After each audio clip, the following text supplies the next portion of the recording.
इसके बाद इन्होंने, ये सब इंपॉर्टेंट है, थोड़ा ध्यान रखिएगा, जो जो मैं लिख रहा हूं इंपॉर्टेंट है। दूसरा इन्होंने क्या किया था, तख्ते ताउश,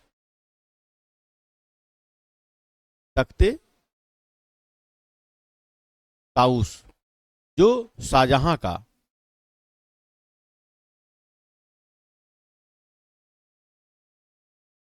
शाहजहां का सिंहासन था, यह पूरी तरह से, यह पूरी तरह से रत्न जड़ित था। यह सिंहासन कैसा था, पूरी तरह से रत्न जड़ित था। यह सिंहासन पूरी तरह से जो था रत्न जड़ित था, रत्न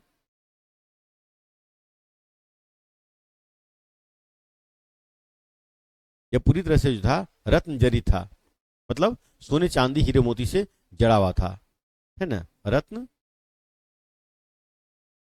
जड़ित था, है ना। इस सिंहासन को भी लेकर चला गया कौन, नादिर शाह। इसके बाद और क्या गया, तख्ते ताउस, जिसको बनवाया था किसने, शाहजहां ने। ये क्वेश्चन बार बार पूछता है, याद रखना कि तख्ते ताउस, है ना, रत्नजरी सिंहासन को किसने बनवाया था, शाहजहां ने बनवाया था, है ना, जो जहांगीर का पुत्र था। और इसके बाद इन्होंने कोहिनूर का हीरा भी ले गया, है ना। ये क्या किया, नंबर 1, नंबर 2 70 करोड़, और तीसरा में क्या किया, कोहिनूर का हीरा।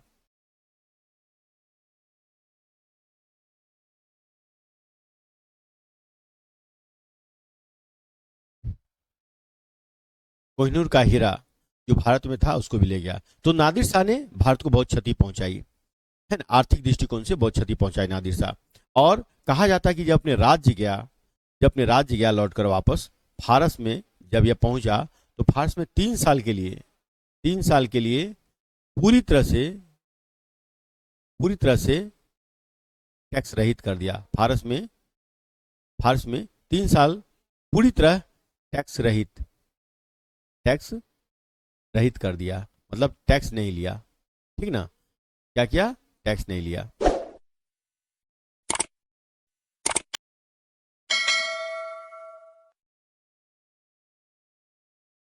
टैक्स जो है नहीं लिया। इस तरह से नादिर शाह का आक्रमण भारत के लिए एक बहुत जबरदस्त झटका था भारत के इतिहास में, और यहां के लिए एक बहुत बड़ी आर्थिक क्षति थी। मोहम्मद शाह की कमजोरी ने भारत को बचा नहीं पाया और मोहम्मद शाह गद्दी छोड़कर भाग गए। और इनके भागने के पश्चात नादिर शाह ने यहाँ के नागरिकों को मारा, बहुत बुरी तरह से कत्लेआम किया। कारण यह था कि उनकी सेना की जो हत्या हुई थी इसका बदला उन्होंने इसी रूप में लिया।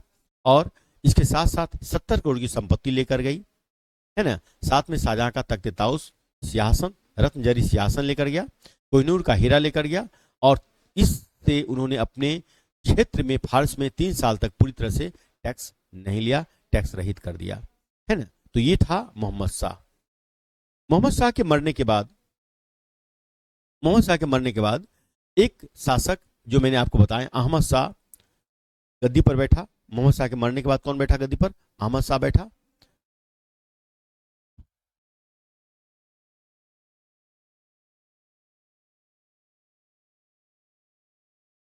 अहमद शाह गद्दी पर बैठा। यह 48 से लेकर, यह 1748 से लेकर, है ना, 48 49 50 51 52 53 54 तक, मतलब 1706 वर्ष तक ये गद्दी पर रहा। 1754 तक ये गद्दी पर रहा अहमद शाह। और अहमद शाह के समय में कई बार अहमद शाह अब्दाली ने आक्रमण किए, जो फारस का था। ये भी अहमद शाह अब्दाली कहाँ का था, फारस का था, ईरान का रहने वाला था। तो ये आक्रमण किए, कई आक्रमण उन्होंने किया। ये सबसे बड़ी घटना है, और ये भी इस आक्रमण को रोक नहीं पाए। इसके बाद हुआ आलमगीर द्वितीय। इनके समय की सबसे इंपॉर्टेंट घटना है 1857 की क्रांति, मतलब नहीं 1757 की क्रांति, यानी प्लासी का युद्ध। तो आलमगीर द्वितीय जो 1754 से 1759 तक गद्दी पर रहा, इसके समय की सबसे बड़ी घटना क्या है, प्लासी युद्ध। प्लासी युद्ध, है ना, इसके समय में हुआ था, आलमगीर द्वितीय के समय में हुआ था। बंगाल पर आक्रमण किया था अंग्रेजों ने। तो ये इस तरह से पूरी तरह से मुगल सम्राट का पतन आपको दिख रहा होगा। इसके बाद शाह आलम द्वितीय गद्दी पर बैठा। इसके बाद शाह आलम द्वितीय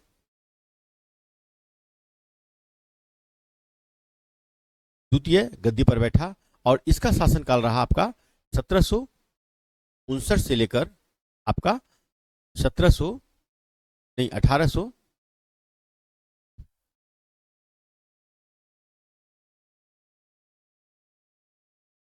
1806।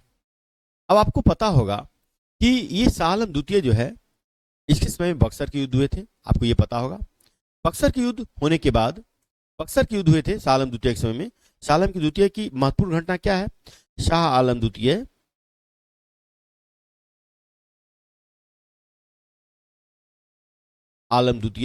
के समय में महत्वपूर्ण घटना क्या है? बक्सर का युद्ध।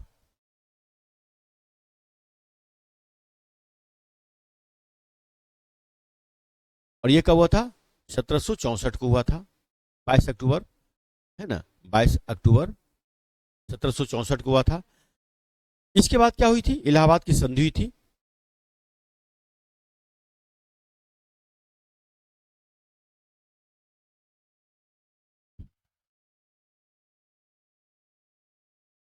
इलाहाबाद की संधि हुई थी। पहली संधि कब हुई थी? 12 अगस्त, ये डेट याद रखना, 12 अगस्त। इलाहाबाद की संधि कब हुई थी? 12 अगस्त और 1765 को 1765 को ये इलाहाबाद की संधि हुई थी। और ये फर्स्ट इलाहाबाद की संधि थी। ये जो थी क्या थी? फर्स्ट इलाहाबाद की संधि थी। इलाहाबाद की संधि थी। और यह संधि किसके किसके बीच में हुई थी? ये संधि हुई थी आपका मुगल नहीं, मुगल सम्राट नहीं नहीं, आपका भारत का सम्राट जो थे आपका शाह आलम द्वितीय, शाह आलम द्वितीय और किसके बीच में? अंग्रेजों के बीच में, अंग्रेजों के बीच में ये संधि हुई थी। इस संधि की शर्तें क्या थी? इस संधि की शर्तें थी आपका कि शाह आलम द्वितीय को जो है, शाह आलम द्वितीय को क्या मिला था? 26 लाख रुपया पेंशन। 26 लाख रुपया क्या मिला था? पेंशन मिला था, है ना। 26 लाख रुपया क्या मिला था? पेंशन। पेंशन के रूप में इनको दिया गया था 26 लाख रुपया। 26 लाख रुपया इनको क्या चीज में दिया गया था? पेंशन के रूप में दिया गया था। ठीक है।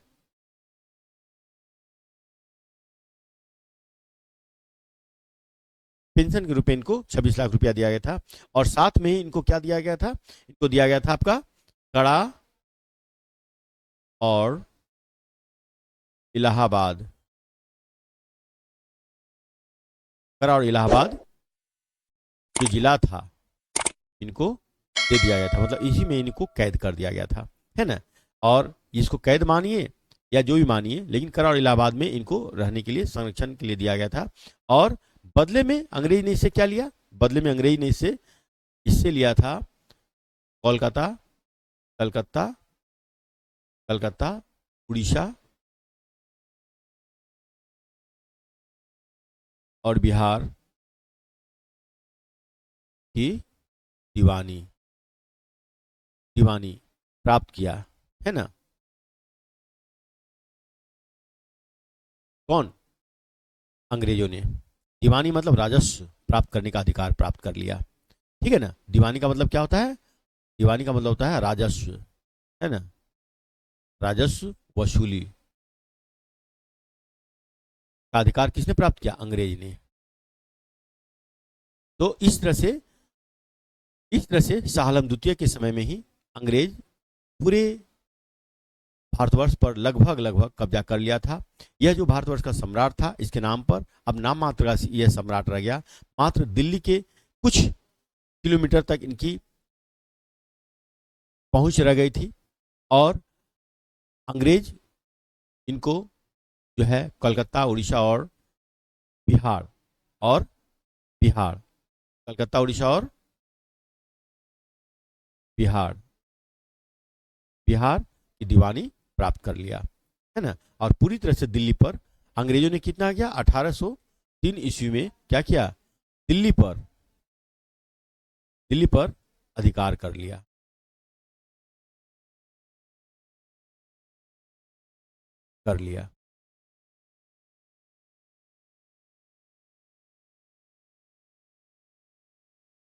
ठीक है, तो ये आपको याद रखना है। और इसकी पूरी, है ना, 1800, एक चीज और यहां पर याद रखने की बात है कि 1761 में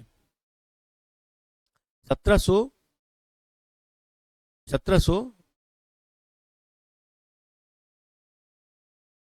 1761 में, कहीं कहीं 62 भी लिखा हुआ है, 1761-62 में मराठा के साथ जो युद्ध हुआ था, अंग्रेज मराठा युद्ध, इस मराठे अंग्रेज 1761 में अंग्रेज अंग्रेज मराठा युद्ध जो हुआ था, मराठा युद्ध जो हुआ था, इस युद्ध के द्वारा इन्होंने क्या किया, शाह आलम द्वितीय को, शाह आलम द्वितीय को क्या किया, दिल्ली पर ले जाकर दिल्ली की गद्दी पर बैठा दिया, है ना। शाह आलम द्वितीय को क्या किया, दिल्ली की गद्दी पर बैठाया।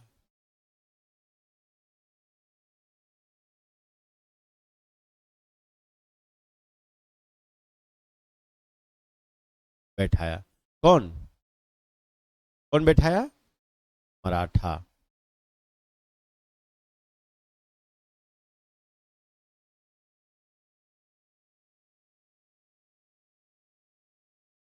तो 1761 ईस्वी में पुनः अंग्रेज मराठा युद्ध हुआ, और इसमें जो है, इस युद्ध में क्या किया, मराठा शक्तिशाली थे, और इन्होंने क्या किया, शाह आलम द्वितीय को, है ना, दिल्ली की गद्दी पर बैठाया। कौन, मराठा। तो एक बार फिर शाह आलम द्वितीय क्या हुआ, दिल्ली की गद्दी पर बैठा, लेकिन दिल्ली की गद्दी पर बैठा तो जरूर, मराठा ने उनको बैठाया, लेकिन 64 में जो बक्सर का युद्ध होता है, इस बक्सर के युद्ध में, है ना, पूरी तरह से अंग्रेज शाह आलम द्वितीय को, अवध के नवाब शुजाउद्दौला को और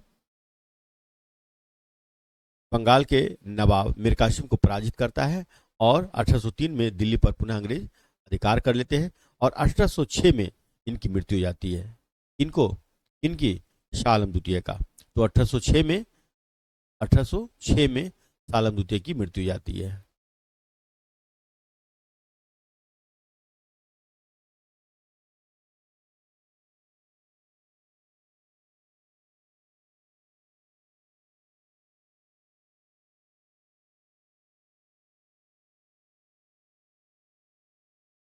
मृत्यु हो जाता है, ठीक ना।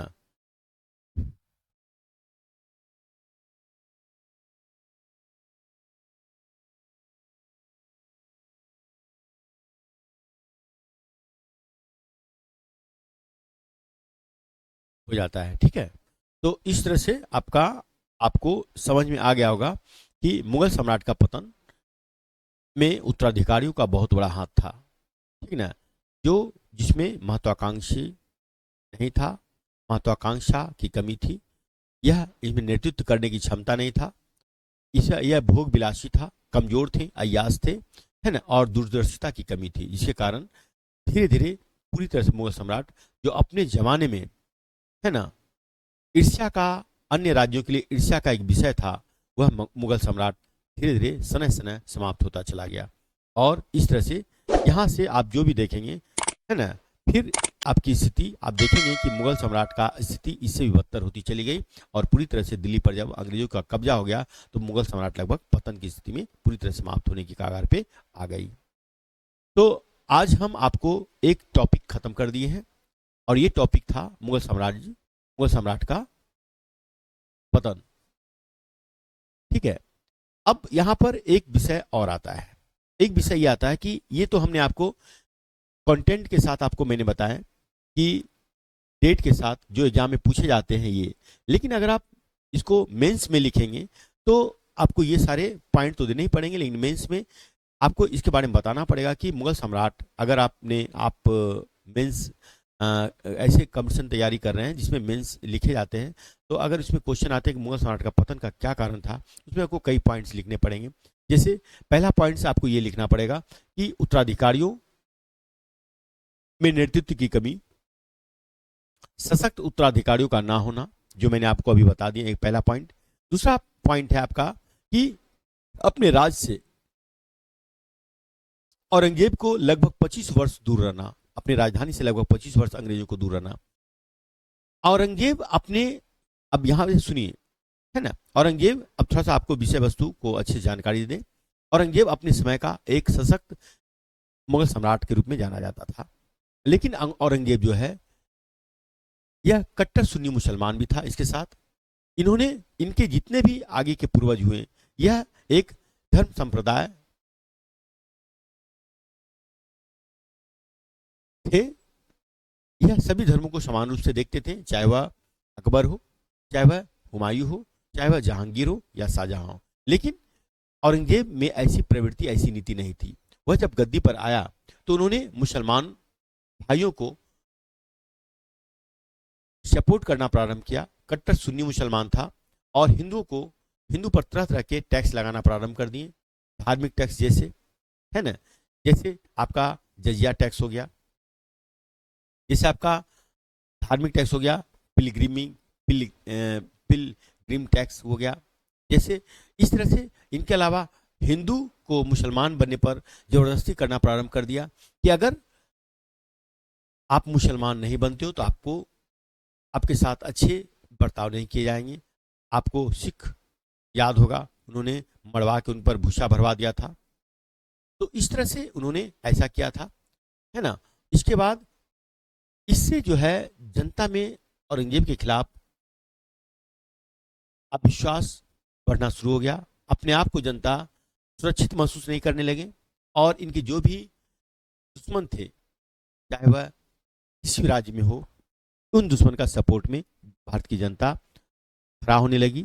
और इसका फायदा उनके, औरंगजेब के दुश्मन ने उठाया इस रूप में कि वह विरोध विद्रोह करने लगे और औरंगजेब के खिलाफ खड़ा होकर अपने छोटे छोटे राज्य को स्वतंत्र करने लगे। और जब यह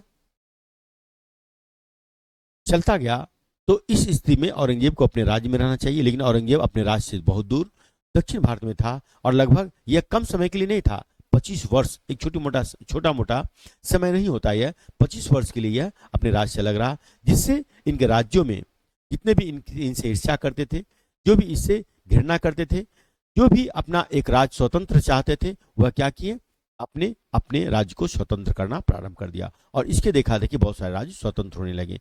तो यह एक पतन का प्रारंभ हो गया था औरंगजेब का भय लोगों में समाप्त होने लगा। तीसरा कारण यह था कि औरंगजेब जो था, चौथा कारण, आपको दो कारण मैंने बता दिए, राज्यों से 25 वर्षों तक अलग होना, दूसरा जनता में अपना विश्वास को स्थापित नहीं करना, और पहला मैंने बताए थे उत्तराधिकारियों का कमजोर होना, है ना। ये सारे कुल मिलाकर जितने आपको दिख रहे हैं कारण, ये सब इंपॉर्टेंट कारण थे मुगल वंश के पतन का। इसके बाद इनके उत्तराधिकारियों में एक भी उत्तराधिकारी ऐसा नहीं हुआ जो मुगल साम्राज्य को संभाल पाता या संभाल के रख पाता, और धीरे धीरे इस तरह से सने सने मुगल साम्राज्य का पतन होता चला गया। बाकी आकर अंग्रेज ने इसको पूरी तरह से समाप्त कर दिया। तो आज के लिए यहीं तक। हमें उम्मीद है कि आपको यह क्लास बहुत अच्छी लगी होगी, और आप जो भी यह क्लास देख रहे हैं, आप अपना इसमें मैसेज जरूर लिखेंगे कैसा लग रहा है यह क्लास, ताकि हमें इसके लिए जो हम मेहनत कर रहे हैं, है ना, बहुत मेहनत कर रहे हैं, तो आपको पूरी तरह से एग्जाम से संबंधित देने का प्रयास कर रहे हैं और ये कोशिश कर रहे हैं कि आप अच्छे से एग्जाम समझ सको और निकाल सको। तो आज भारत का मुगल साम्राज्य का पतन समाप्त हो गया है। अब आप जो है आप इसमें लिखेंगे मैसेज कैसा लगा यह क्लास पढ़कर, देखकर, और आगे का फिर क्लास हम शुरू करेंगे, ठीक ना, कल से। आज के लिए धन्यवाद, थैंक यू।